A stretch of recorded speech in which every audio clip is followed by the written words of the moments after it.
cercanos a convertir este evento en una tertulia noctámbula. Saludo a las amigas, los amigos de la mesa, todos y todas, a los presentes, las presentes. Leía un libro ayer, a veces me queda tiempo leer libros, el Congreso embrutece, le quita uno el tiempo para leer. Leía una frase muy bella de Nietzsche que decía: el papel del filósofo es básicamente arrojar una flecha al corazón del presente, decía él. Y yo me puse a decir, bueno, si ese es el papel del filósofo, ¿cuál es el del político? Político con P mayúscula tendría que ser arrojar una flecha al corazón del futuro. Quizás esa es la gran diferencia entre filósofo y político, con F y con P mayúscula. Y yo quería construir un poco todo este devenir de una campaña electoral a la presidencia hablando del futuro, la política como promesa, ¿qué es lo que vamos a hacer nosotros? De hecho, a partir de esa reflexión surgió la frase de la campaña que acabamos de superar: acordemos el futuro. Futuro y acuerdo. No se puede construir el futuro de Colombia sin un acuerdo entre el conjunto de la sociedad colombiana. De allí surgió la tesis de hablar, de proponer, de dibujar en palabras lo que podría ser un futuro posible para Colombia. Otro futuro diferente al que se diseña en el presente. Sin embargo, cosas han pasado que nos obligan a hablar del presente. Volver a tomar posesión sobre los hechos del presente, como los estoicos. Ni más ni menos, en el día de ayer se firmó un convenio, un tratado.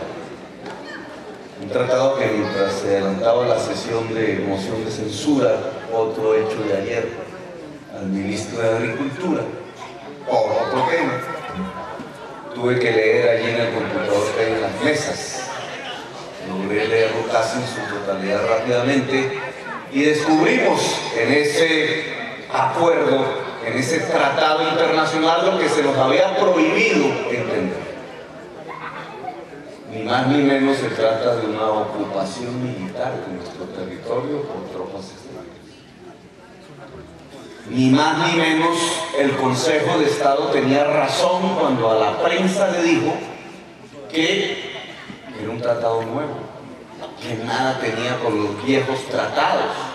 Es que ni más ni menos no son 7 bases, que ya de por sí es un número elevadísimo, sino que pueden ser innumerables bases, incluso la semana entrante, el mes entrante, porque el número de posiciones militares extranjeras dentro de Colombia depende de tratados operativos, así se llaman, firmados entre los 2 ministerios de defensa a partir de este tratado.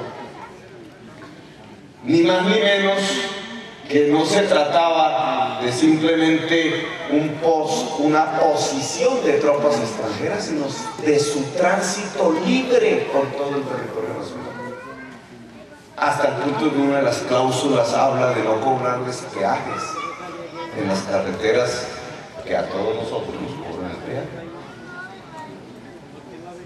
Se trata de una ocupación militar. Y entonces, como los fantasmas que siempre han rodeado a la izquierda en todas sus décadas de historia en Colombia, los fantasmas empezaron a llevarnos a revivir, a resucitar. ¿Le teníamos temor a una ocupación militar extranjera? Hoy la tenemos. ¿Le teníamos temor a una dictadura? Hoy sobrevive. Los fantasmas de la izquierda se nos volvieron realidad hoy.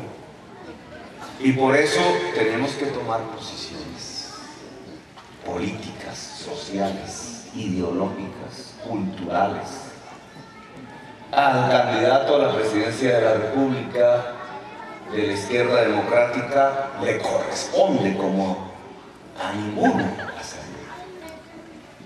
Dado que una cláusula del tratado dice que el tratado se circunscribe a las legalidades de los dos países firmantes, los Estados Unidos de Norteamérica y la República de Colombia, dado que el Consejo de Estado dijo en su concepto que no es un tratado viejo, que es un tratado nuevo, dado que por ser tratado nuevo, el mismo Consejo de Estado dijo lo que ordena la Constitución es que para su legalidad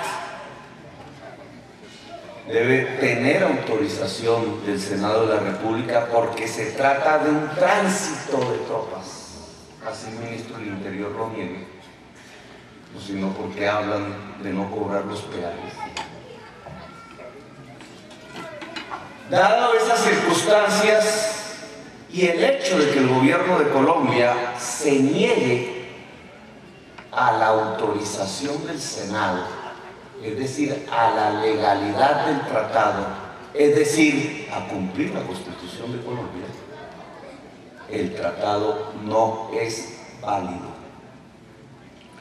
no tiene eficacia jurídica, no existe, no lo reconocemos, no vincula a la nación colombiana y por tanto no nos vincula a nosotros a respetar. En carta que dirigiremos al presidente de los Estados Unidos, el señor Obama, a través de su embajador en Colombia, lo diremos explícitamente: no se cumple la cláusula de legalidad que el mismo tratado contempla respecto a la ley colombiana. Luego, no reconocemos el tratado. Si Gustavo Petro es presidente, lo denunciará en los tribunales internacionales.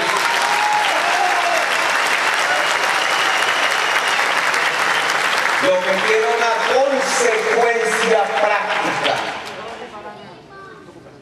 La presencia de las tropas de los Estados Unidos en virtud de ese tratado ilegal es una ocupación ilegal, sancionable por las Naciones Unidas y su Comité de Seguridad. No se permite la ocupación ilegal extranjera de un territorio soberano de acuerdo a la Carta de las Naciones Unidas, y eso es exactamente lo que va a pasar en Colombia bajo el gobierno del presidente. No es un debate de control político, no es una demanda simple en tribunales nacionales, no es una petición, una solicitud a un gobierno extranjero para que retire sus tropas.